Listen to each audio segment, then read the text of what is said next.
I'm sure that you have heard the name Adolfo, a ladies' man who wins the claim Adolfo. Well, lovely miss, I am the same Adolfo. I introduce myself, I am Adolfo. Ladies and gentlemen, please welcome my guest at this time, Jimmy Award finalist, Mr. Colin Miller. Colin, how are you doing today? What is up, JJ? It has been a minute since the Jimmies. I am doing really well. How are you doing? I'm just fine, brother. Thanks for asking. So it's kind of an obligation on the show that I ask everybody this question to start out the interview, but we gotta know, what are you doing to stay sane during quarantine? Yeah, man. I mean, it's been rough, but, I've been able to get through it by doing just anything creative that I can, whether that be cooking or writing a song or just, writing lyrics out on a sheet of paper.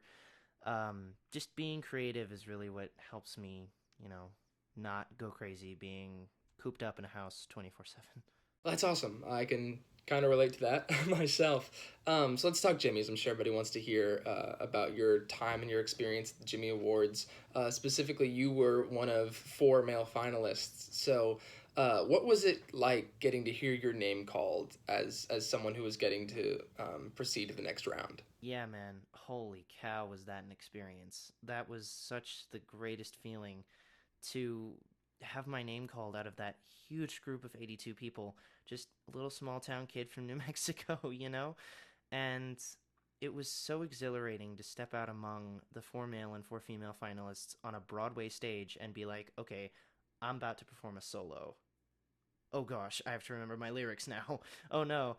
But, eventually I walked backstage, remembered it all, and it all worked out, and I think I had a pretty good performance. A fantastic performance, arguably one of the most talked about and like loved performances from the Jimmy Awards. It's a fantastic song, and you did a wonderful job with it. How did you settle on that song as your final song? Were you always sort of into comedy, or was it just something you did on a whim, or how did you land on I Am Aldolfo as your piece? That's actually a funny story. I'd actually not planned on singing that song at the Jimmys until my teacher from the Enchantment Awards, like the person who runs it all, actually recommended it to me. And I was like, what? You want me to bring this comedic song to the Jimmys? Like, what are you thinking?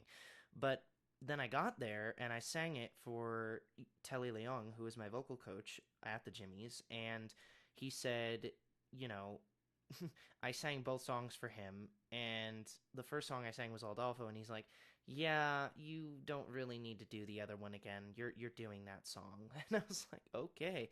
I mean, I wish it was more interesting a story, but I've always really been a comedic guy at heart, and I do think it was the right choice for me and my voice and my personality, and it worked out for the best. It absolutely did.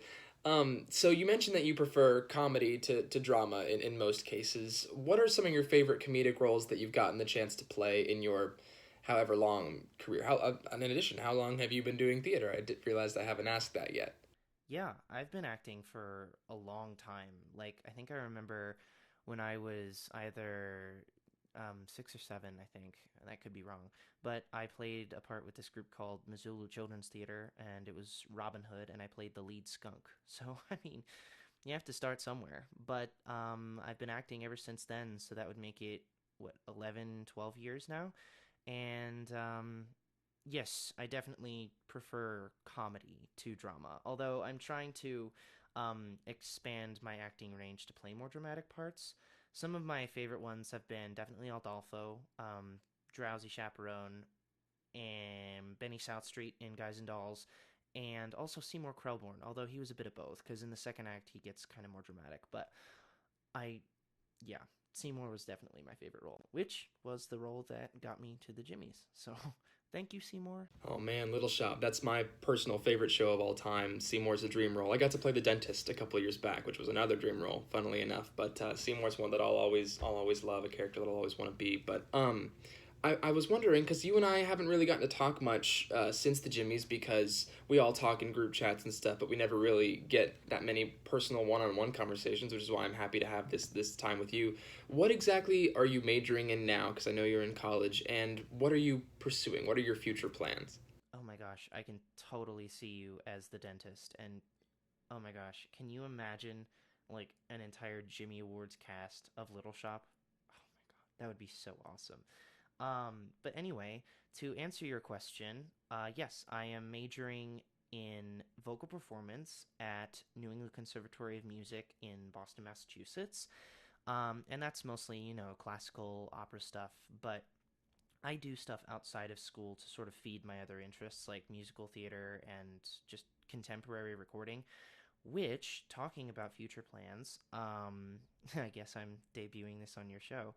I am in the middle of creating my own album called Cliche, and I don't know when it's going to come out yet because I haven't even finished all the music, but it's going to be great, and hopefully I'll pursue a career in musical theater later as well. So, plans for the future. Yay.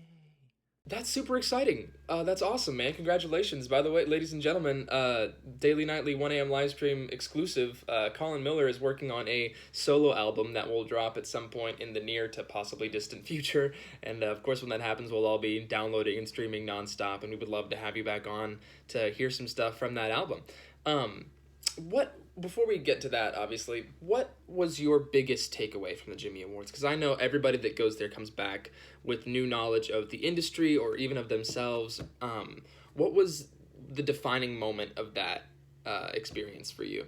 Yeah, totally. Thanks, man. I'd love to come back on when that eventually, probably more distant future when it drops. But yeah, the Jimmy Awards was an absolutely breathtaking experience. And you're absolutely right. Everybody does come away with something different and something new about either the industry or themselves or, just some big discovery, almost like, characters in musicals. They have big discoveries. So it fits. But I think the biggest takeaway for me was definitely how hard you have to work to make it in this business at a professional level and how big the reward is. Even if it's not financially, you're doing what you love to do no matter what. And that's what's most important about theater because you incorporate that into the characters you play.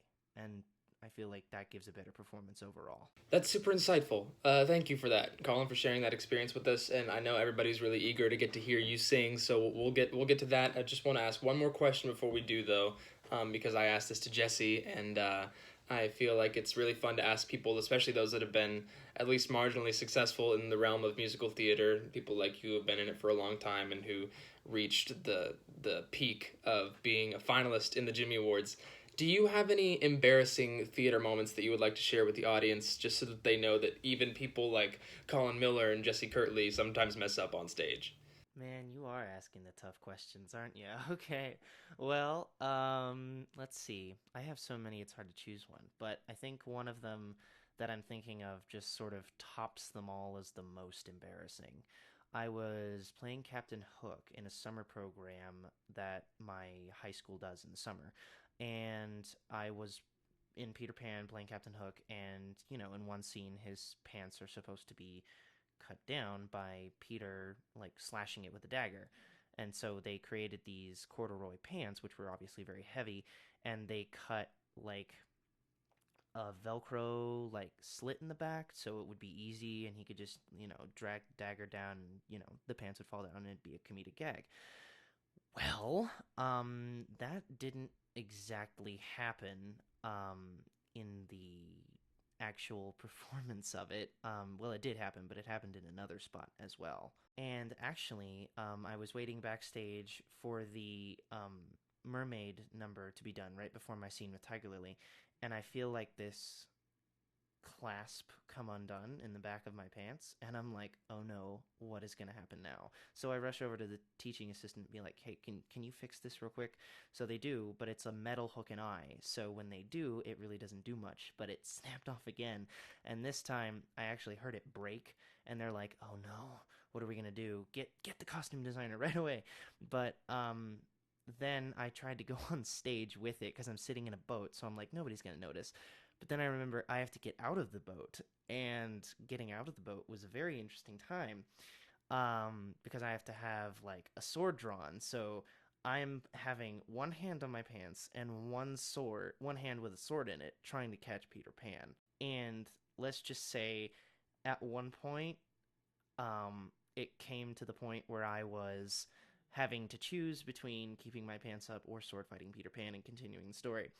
So I let them drop. And what's comedic about that is not only the fact that, my pants fell down on stage, but also my parents had actually gotten me, because of the gag in the beginning, they had gotten me these like boxers with skulls with mustaches on them to like simulate, Captain Hook. So everybody saw him and everybody laughed. And it was the funniest moment I have ever had trying to keep character, by the way, on stage in my entire history. So, yes, to all of you theater people out there, even people like me and Jesse Kirtley, who is amazing, can mess up.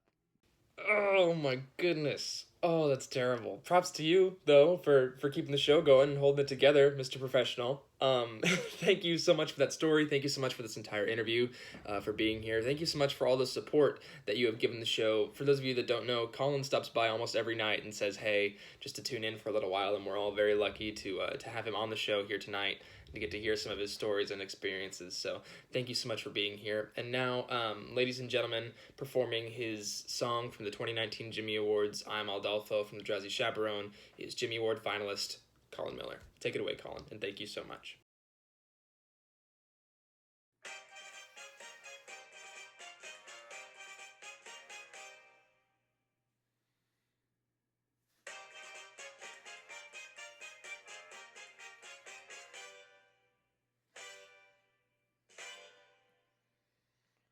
I'm sure that you have heard the name Aldolfo, a ladies' man who wins acclaim, Aldolfo. Well, lovely miss, I am the same Aldolfo. I introduce myself, I am Aldolfo. Mwah. Not so fast! So just in case you didn't hear Aldolfo, I'll try to make it very clear, Aldolfo. The lovely ladies always cheer Aldolfo. Now I repeat myself, I am Aldolfo. I can sing it high, Aldolfo. I can sing it low, Aldolfo. I can sing it very fast, Aldolfo. I can sing it very slowly. I do it now, but it would take hours. Now let us see if you can remember my name. Now who's the fellow that you see, Aldolfo? And how should you refer to me, Aldolfo? And who is it? I'll always be Aldolfo. Now sing it proudly, I am Aldolfo.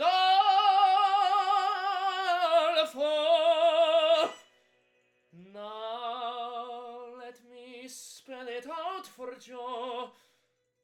For all of you lovely ladies who didn't hear for some reason, because maybe you are hard of hearing or something, I don't know. It goes Al